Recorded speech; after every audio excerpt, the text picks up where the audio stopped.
the car was like torn apart and I could see the highway. And I thought, oh my God, I don't know what happened, but this looks bad.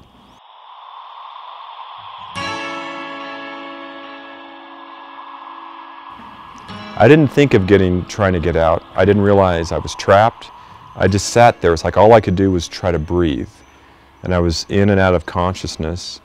And it wasn't until a first responder got there and started asking me questions that I realized it went from bad to worse, where, oh my God, I don't know who I am.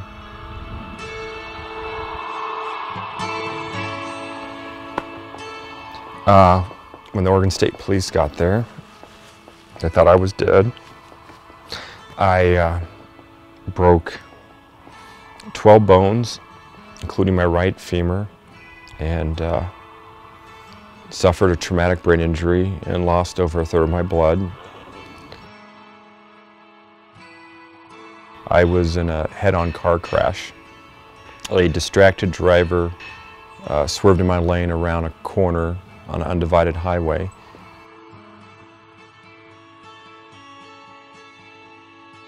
I ran my own business. I was a senior business consultant, designing technology solutions for companies.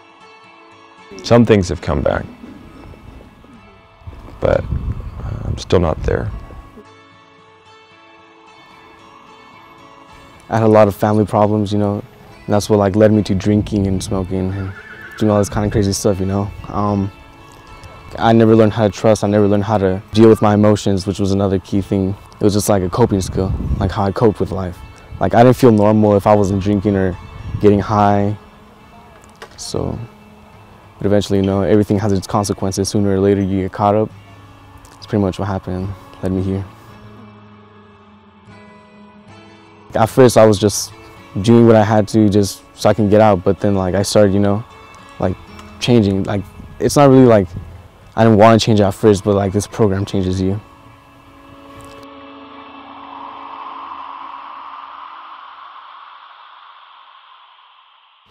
Well, just try your best, and then I'll help you with what you need help with. I can't even get out of the car. I'm saying that. So why do you want to videotape me if I can't do it just yet?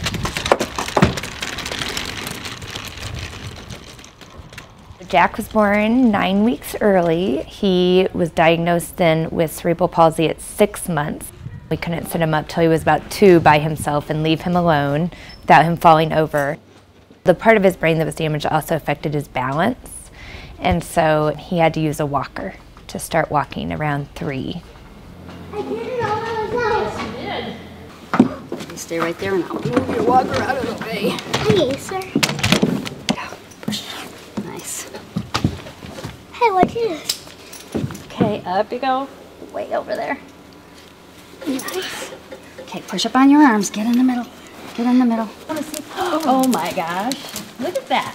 That's working your tummy muscles when you sit like that.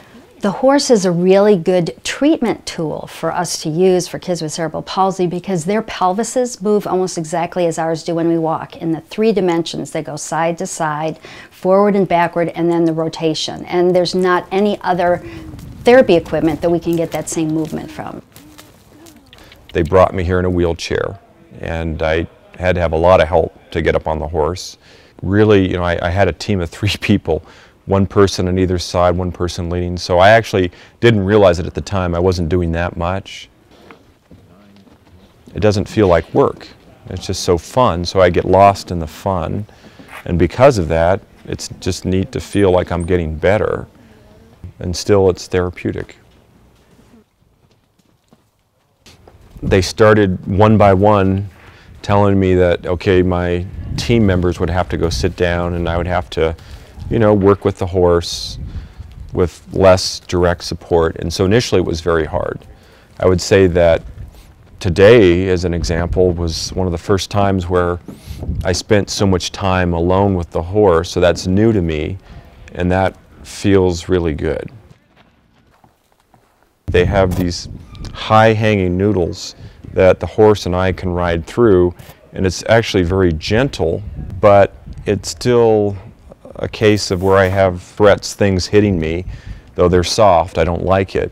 Actually, that's my favorite section of the outdoor course because it's helping me desensitize my concern about, let's say, ordinary threats that we may experience in life.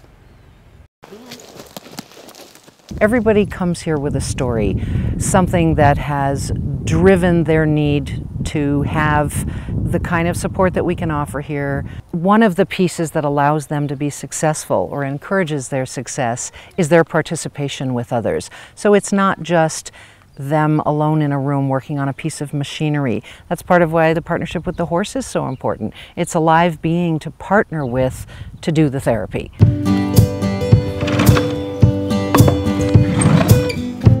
I used to be really shy, really quiet. Well, I'm still sort of quiet, but I just don't feel like I need to be shy anymore, you know, just feel more confident. Because the horse, just how you can read their body language, they can read your body language. They can tell when you're assertive or not. Like, you gotta be confident in your tone of voice, your body language, you know, stand up straight, look up. My horse, Hope, she's a really good horse. She's really calm, she's really obedient. Like, the thing that really stands out to me about Hope is I like her hair. It's a mohawk, you know, kind of like something we have in common. I also have a mohawk too. This is a lifelong lesson, things you learn that you're going to use forever.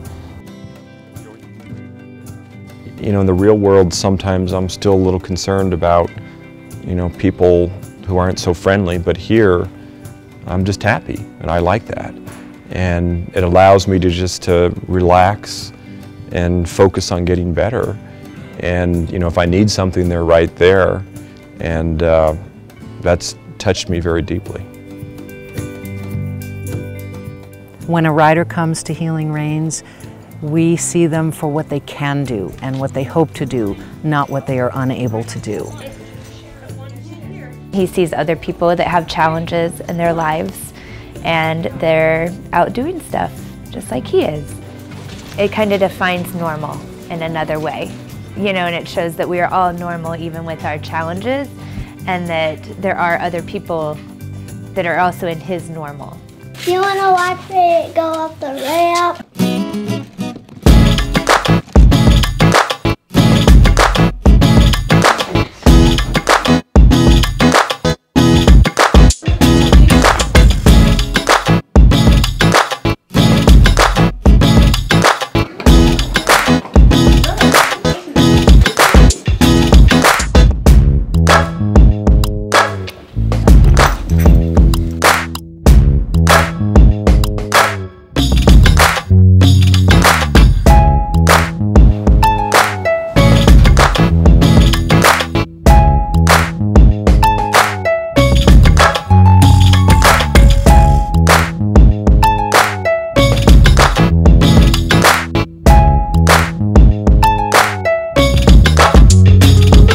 You need to move the thing back together. Okay. I need to get this cute one. Thank you.